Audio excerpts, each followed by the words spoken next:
오늘 마가복음 6장 1절로 13절까지 말씀을 통해서 복음을 가로막는 편견, 본능으로 전하는 복음이라고 하는 주제로 함께 말씀을 나누려고 합니다. 오늘 본 마가복음 6장 1절로 13절을 우리에게 들려주시려는 주님 말씀에 귀를 기울여 보려고 합니다. 예수님이 고향에서 편견에 부딪혔던 경험을 살펴보며 복음을 듣고 전하는 데 있어 편견이 어떤 장애물이 될 수 있을까 우리가 함께 살펴보기를 원합니다. 나아가 제자들에게 권능을 주셔서 복음을 전파하게 하신 예수님의 사역을 통해 하나님의 능력으로 담대하게 복음을 전할 수 있게 되기를 바랍니다. 성경이 말씀하는 복음을 가로막는 편견은 어떤 모습으로 나타나는지 살펴보며 우리 삶 속에서 이런 편견 때문에 복음을 가로막지 않도록 해야 할 것입니다. 예수 그리스도에 의해 전해진 복음은 한 번도 장애물 없이 편안하게 전해진 적이 없다고 말할 수 있을 정도로 어려움이 있었습니다.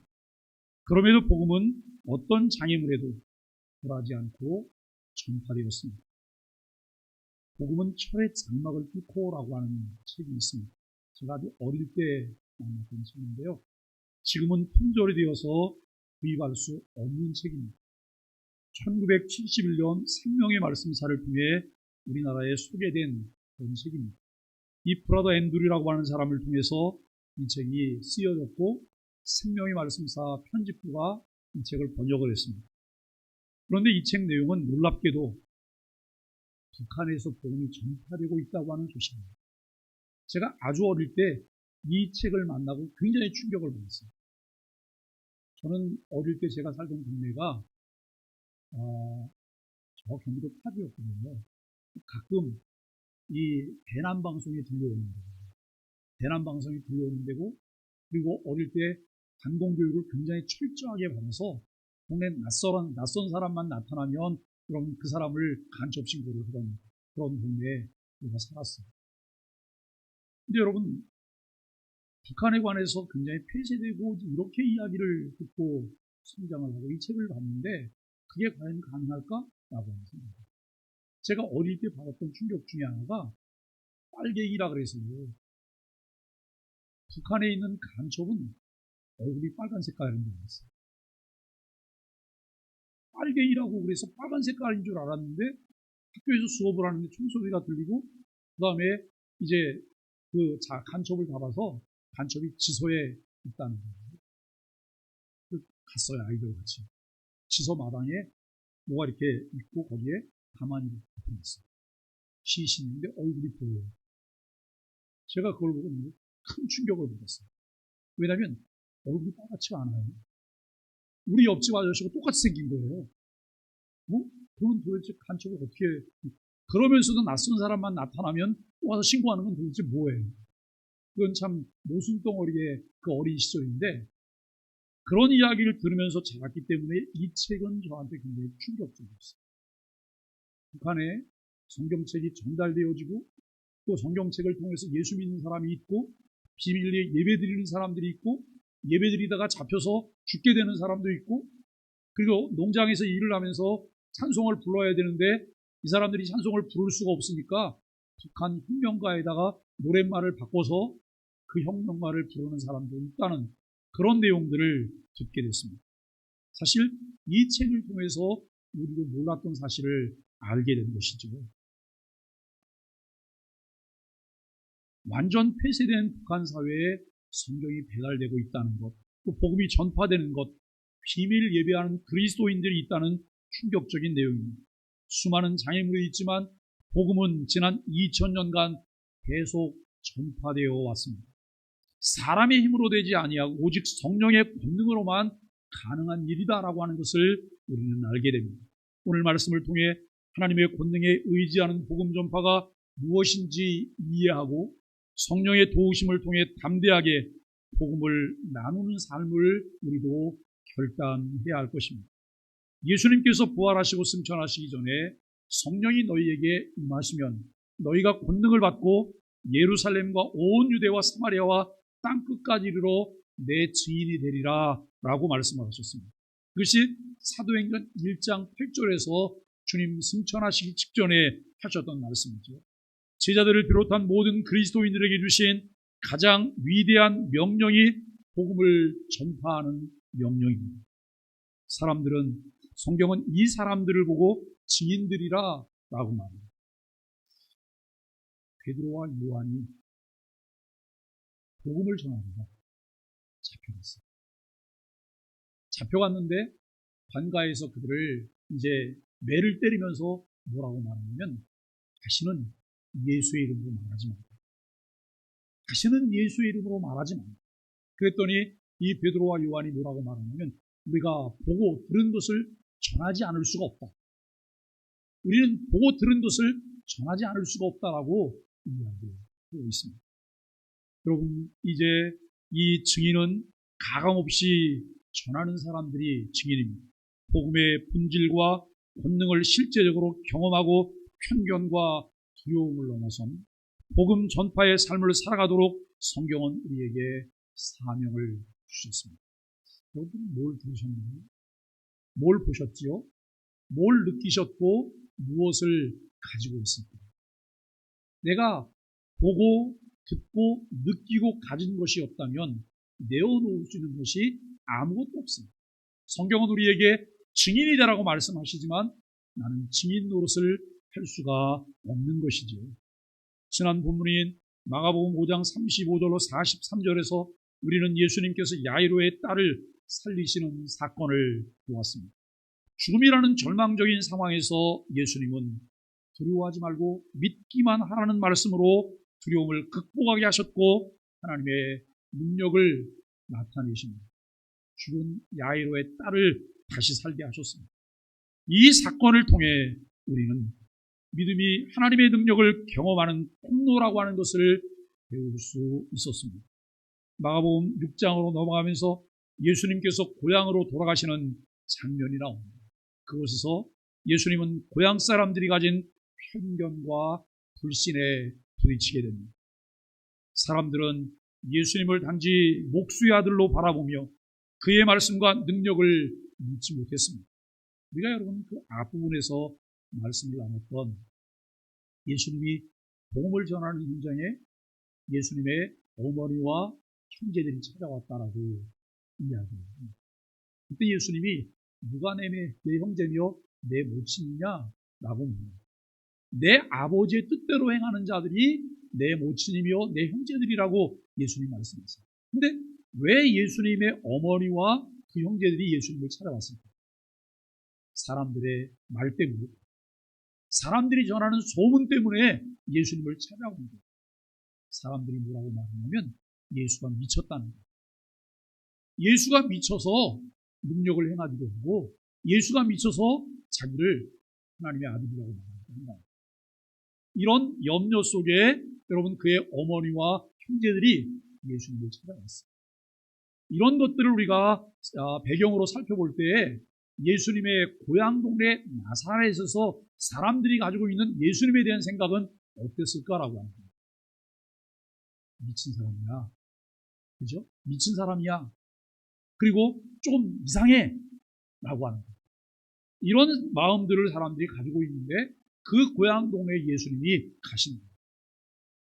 고향 사람들이 예수님을 어떻게 맞이했을까? 여러분, 그러나 이 고향 사람들이 예수님에 대한 편견과 불신으로 예수님을 받아들이지 않지만 그러나 그럼에도 이후 예수님은 제자들에게 하나님의 권능을 부여하시고 복음을 전하게 하십니다.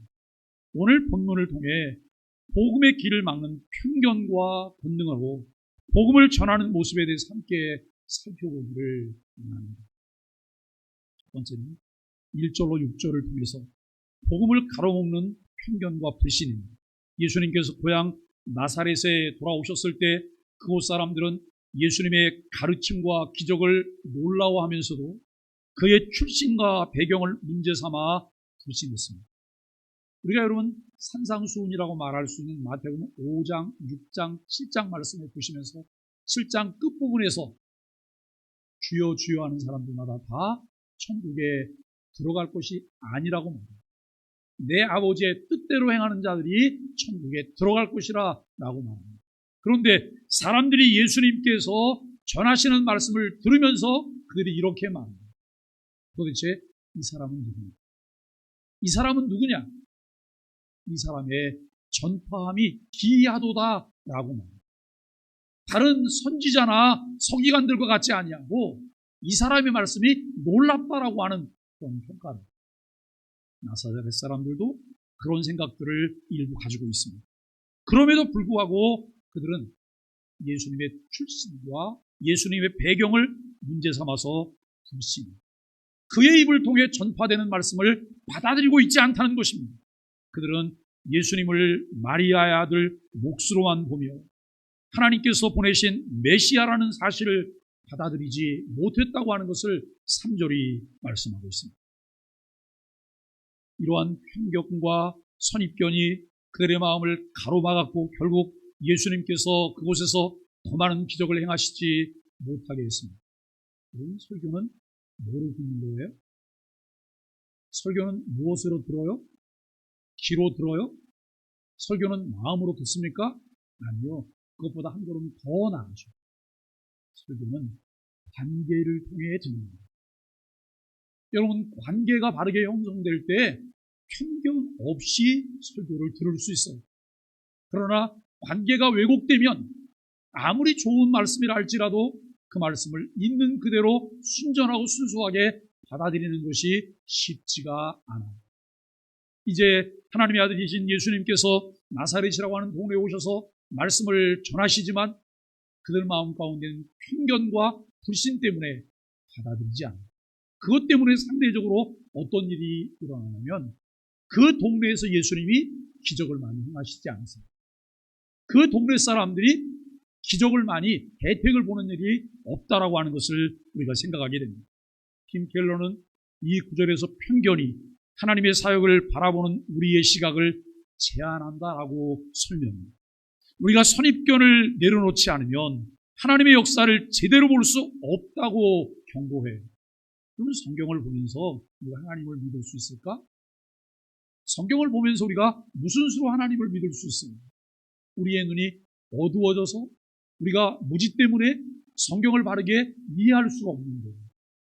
그렇기 때문에 여러분, 신앙은 항상 전제를 통해 시작되어지는 겁니다. 창세기 1장 1절에 태초에 하나님이 천지를 창조하십니다. 그분이 전능하신 하나님이시래. 그분은 천지 만물을 창조하셨대. 근데 그분은 지금도 살아계신데 이게 전제돼야지만 창세기 1장 1절 이후의 말씀들이 여러분 술술 내 마음 가운데 믿어지기 시작합니다. 받아들여지기 시작합니다. 그러나 이것을 내려놓고는 쉽지가 않아요. 물론 어떤 사람들은 불신 가운데 성경이 가짜라고 하는 것을 증명하기 위해서 연구를 시작하는 일들이 있어요. 그런데 제대로 연구를 하기만 하면 그들이 똑같은 고백을 할 수밖에 없다는 거예요. 성경에 보면 디두모라고 하는 도마가 예수님이 십자가에 못 박혀 죽고 난 이후에 낙심에 빠졌어요. 다른 제자들과 함께 여러분 시리에 빠져 있어요. 그리고 이 디두모라고 하는 도마는 훨씬 사색을 즐기는 사람이기 때문에 그곳에 우울한 곳에 함께 있지 않고 따로 그가 외출을 했습니다. 그가 외출한 동안에 부활하신 예수님께서 제자들을 찾아오셔서 제자들을 만나셨어요. 너무 놀라운 기적이 그들 눈앞에 펼쳐졌어요. 근데 도마가 돌아오고 난 뒤에 제자들을 그런 선생님이 살아서 오셨다. 여러분, 도마는 꽝기를 끼집니다. 무슨 그런 일이? 이걸 어떻게 믿어? 라고 합니다. 그러면서 내가 예수님 옆구리에 창자국을 보기 전에는, 예수님 손바닥에 못자국에 내 손을 넣어보기 전에는 나는 믿을 수 없다고 말합니다. 이러고 여러분 여드레가 지났습니다. 여드레가 지나고 도마도 함께 있는 그곳에 예수님이 다시 찾아오셨습니다. 도마는 예수님을 보는 그 순간 그의 마음 가운데 불신이 시작합니다. 예수님이 도마에게 이렇게 말합니다. 도마야, 이리 와서 내 옆구리를 위해 창자국을 봐라. 그리고 내 손바닥에 못자국에 손을 넣어봐라. 그리고 믿음 없는 자가 되지 말고 믿는 자가 되라라고 말합니다. 그때 도마가 뭐라고 말해요? 나의 주시며 나의 하나님이십니다 하고 그럽니다. 나의 주시며 나의 하나님이십니다 라고 하는 고백입니다. 베노라고 하는 작품 아시죠? 그 베노라고 하는 작품을 쓴 사람은 웰리스라고 하는 사람입니다. 여러분, 그런데 그가 기독교의 허구를, 예수 그리스도의 허구를 증명하기 위해서 그가 여러분 대형 도서관에 들어가서 연구하기 시작합니다. 연구하다가 1장을 쓰고 2장을 쓰다가 그가 무릎을 꿇었습니다. 똑같은 말을 했어요.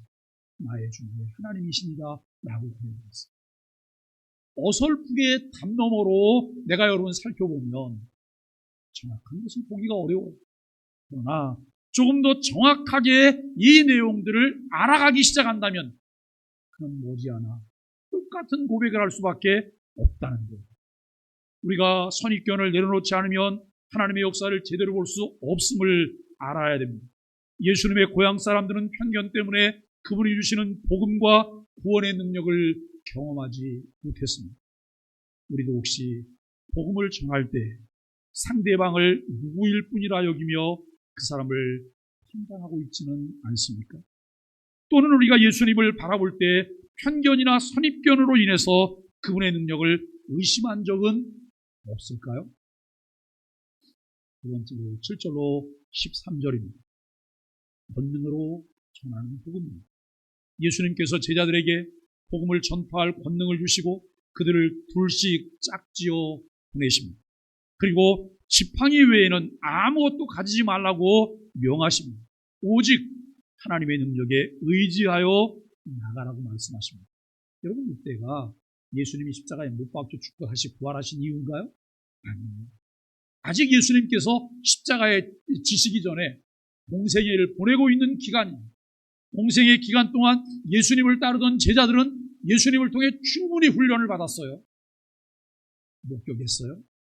그리고 그들은 예수님에 관한 많은 지식들을 갖게 됐어요. 어떻게 보면 충분히 잘 훈련되고 준비된 사람들이라고 말할 수 있을 거예요.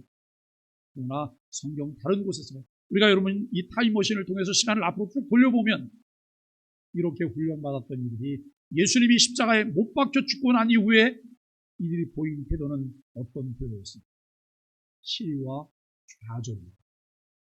예수님을 통해서 들었고 보았고 예수님을 통해서 그들이 가졌던 것들은 그들의 삶의 태도를 결정하는 것과 아무런 관계가 없는 것처럼 보여주고 있다고 하는 것을 알게 됩니다.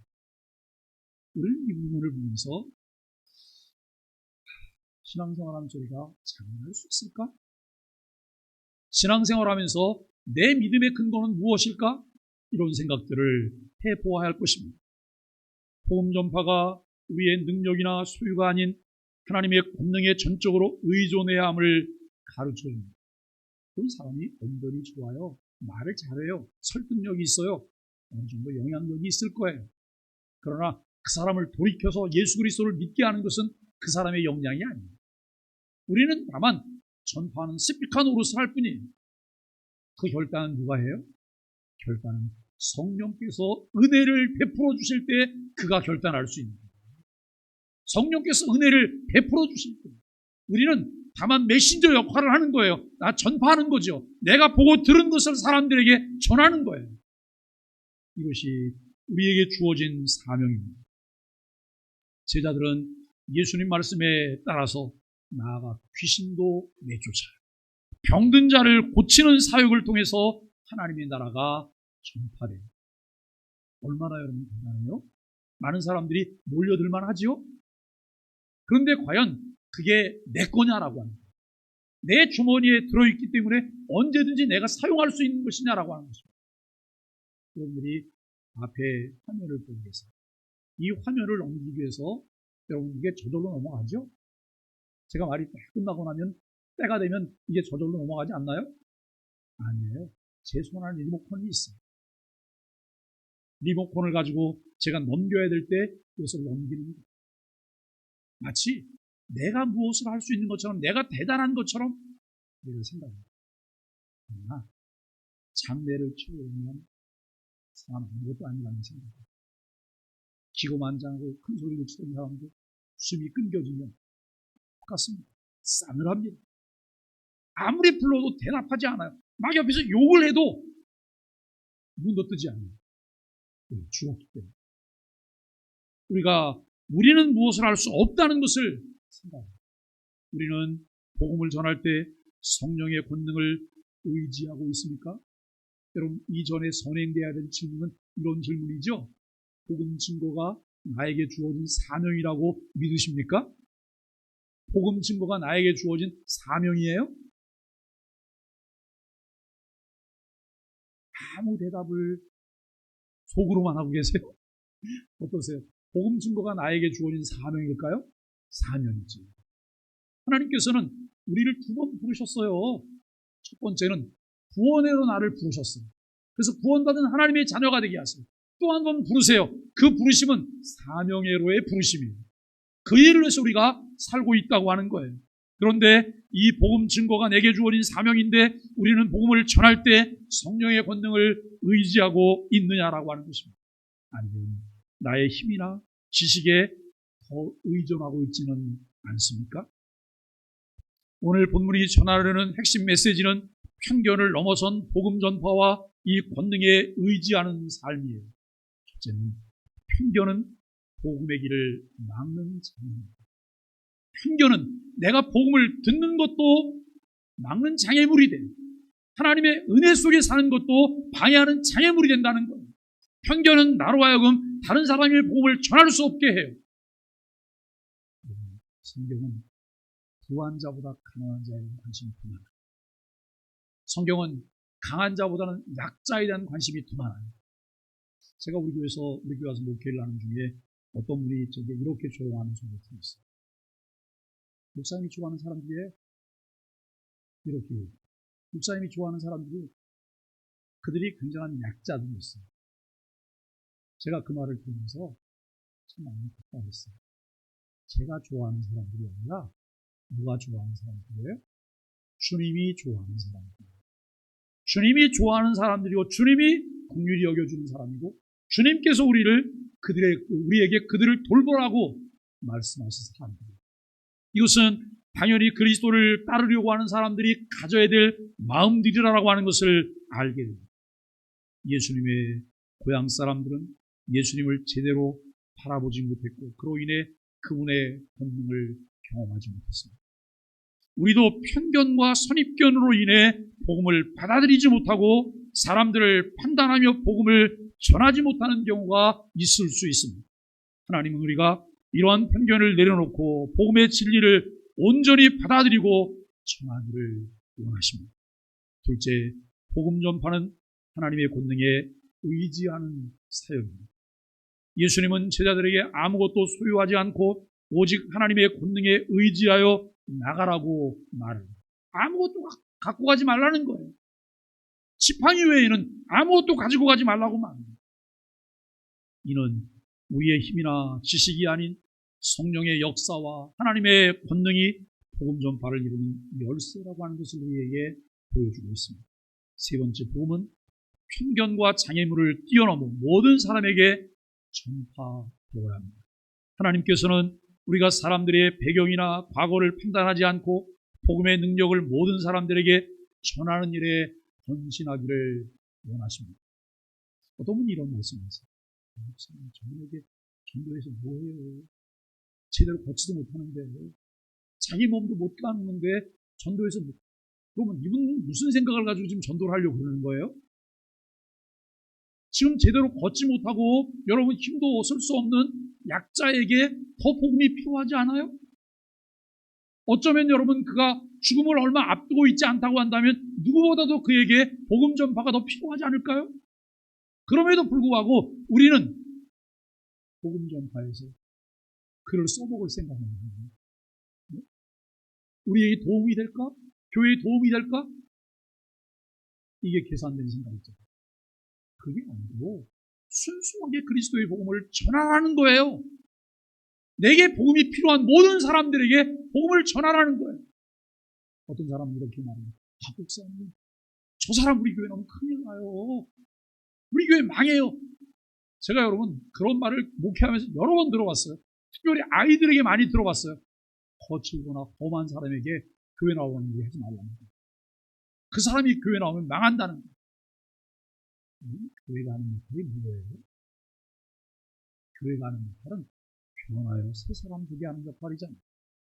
누구든지 그리스도 안에 있으면 새로운 피조물이라 이전 것은 지나갔으니 보라 새 것이 되었도다 라고 말합니다. 우리가 여러분 늘 사람들을 선택적으로 전도를 해요. 사람들을 선택적으로 전도해서 그들을 모시고 왔어요. 그들에게 선한 것만 나타나죠? 그들은 늘 천사 같죠? 아니요. 사람들 속에 있는 속물 근성이 다 있잖아요. 속물 근성. 누구에게나 그리스도의 복음이 필요하다고 하는 것을 알게 됩니다. 오늘 우리에게 주시는 말씀을 우리의 삶에 어떻게 적용을 해볼 수 있을까요? 첫째는 복음을 가로막는 편견을 버리고 복음의 진리를 받아들이라 라고 하는 겁니다. 성경 공부를 시작할 때, 설교를 들을 때 우리의 마음을 백지로 놓죠. 무엇이 그려지든 여러분 그려지게 해야 돼요. 이미 벌써 다 그려져서 여백도 없는데 거기다 무엇을 그리려고 생각한다고 생각해보세요. 그림이 될 수가 없잖아요. 마음을 비우셔야 되고 생각을 다 내려놓으셔야 되고 정돈된 마음을 가져야 될 것입니다. 우리 안에 상대방에 대한 편견이나 선입견이 있을 때 그것은 복음을 전하는 데 큰 장애물이 된다는 거예요. 복음은 누구에게나 필요한 것이 있으며 하나님의 사랑은 모든 사람들에게 열려 있음을 성경은 우리에게 말씀하고 있습니다. 우리는 복음을 가로막는 선입견을 버리고 하나님의 사랑을 온전히 전할 수 있어야 됩니다. 혹시 주변 사람들 중에 나와 다른 사람이라며 거리감을 느끼고 있는 사람들이 있을까요? 그들을 향해 하나님께서 동일한 사랑과 복음을 주셨음을 기억하고 편견 없이 다가가 보십시오. 여러분 정말 품이 있는 사람, 품격이 있는 사람들은 어떤 사람들일까요? 편견과 차별하지 않는 사람. 편견과 차별하지 않는 사람. 모든 사람들을 존중할 수 있는 이런 사람들이 성숙한 인격을 가진 사람들이라고 말할 수 있을 것입니다. 우리가 신앙생활하며 여러분 구원받는 것, 이 구원이 완성되어져가는 점진적 성화의 과정이 어떤 과정입니까? 예수 그리스도를 닮아가는 거잖아요. 그분의 품성을 우리가 배우는 거잖아요. 하나님의 성품을 닮아가는 것을 통해서 나를 통해 하나님이 드러날 수 있는 이런 모습들인 것을 알게 됩니다. 두 번째는 하나님의 권능에 의지하며 담대하게 복음을 전해야 합니다. 예수님께서는 제자들에게 하나님의 권능을 주시며 오직 그분만 의지하여 복음을 전하라고 명령하셨습니다. 요즘은 우리나라가 전도하기가 얼마나 힘들어진 나라가 됐어요. 그런데 우리나라엔 아직도 이런 복음이 필요한 사람들이 무수히 많아요. 갈 길을 잃어버리고 방황하고 헤매는 사람들이 너무나 많아요. 내비게이션이 고장나서 이리저리 헤매는 사람이 너무나 많아요. 여러분 그들에게 무엇이 필요할까요? 이미 예수 그리스도를 믿음으로 변화된 내 삶을 통해 나타나는 복음입니다. 내 삶을 통해 나타나는 그리스도를 닮은 따뜻한 모습들이에요. 세상과는 다른 하나님이 주시는 은혜가 우리에게 있다는 것을 삶을 통해 꾸준히 그들과 함께 공유하며 나누는 것이 필요해요. 한마디 전하는 복음보다 삶을 통해서 선한 영향력을 갖게 되는 이것이 그로 하여금 복음 속으로 진입해 올 수 있는 장벽을 낮추는 길이라고 하는 것을 우리가 생각을 해보게 됩니다. 여러분 성령님을 의지하며 담대히 복음을 전하며 살아갈 수 있게 되기를 바랍니다. 하나님께서는 우리의 능력이 아닌 성령을 통해 하나님의 나라를 확장해 가십니다. 하나님께서 우리에게 주신 복음 전파의 사명을 기도와 의지로 감당하고 계십니다. 우리의 능력이 아닌 성령의 권능으로 사역할 수 있도록 성령님의 도움을 구하실 수 있게 되기를 바랍니다. 오늘도 우리에게 들려주신 말씀을 통해 우리는 두 가지 결단을 해요. 저는 복음을 가로막는 편견과 선입견을 내려놓아야 한다는 거예요. 복음은 모든 사람을 위한 하나님의 구원의 메시지예요. 우리는 우리 안에 선입견을 내려놓고 모든 사람에게 복음을 전하기 위해 결단해야 합니다. 두 번째는 하나님의 권능에 의지하여 복음을 담대하게 전할 수 있어야 합니다. 우리는 우리의 능력이 아닌 성령의 권능을 의지하여 담대하게 나아가야 합니다. 복음 전파의 사역은 하나님께서 이루시는 것이며 우리는 그분께 순종하며 나아가는 도구일 뿐이라고 하는 것을 하나님 앞에 인정해야 합니다. 사랑하는 소망의 가족 여러분, 마가복음 6장 1절로 13절은 복음을 가로막는 편견과 하나님의 권능으로 복음을 전파하는 사명을 말씀하고 있습니다. 예수님의 고향 사람들은 편견으로 인해 그분의 능력을 믿지 못했고 그 결과로 하나님의 은혜와 기적을 경험할 기회를 놓쳤습니다. 하지만 예수님은 제자들에게 성령의 권능을 부여하시고 복음을 전하게 하심으로써 하나님의 능력이 편견과 장부역을 뛰어넘어 모든 사람에게 임할 수 있음을 보여주셨습니다. 오늘날 우리도 이 본문을 통해 편견을 내려놓고 하나님의 권능을 의지하며 담대하게 복음을 전파하는 삶을 결단해야 합니다. 예수님께서 우리에게 주신 사명은 성령의 능력을 통해 담대하게 복음을 나누는 것입니다.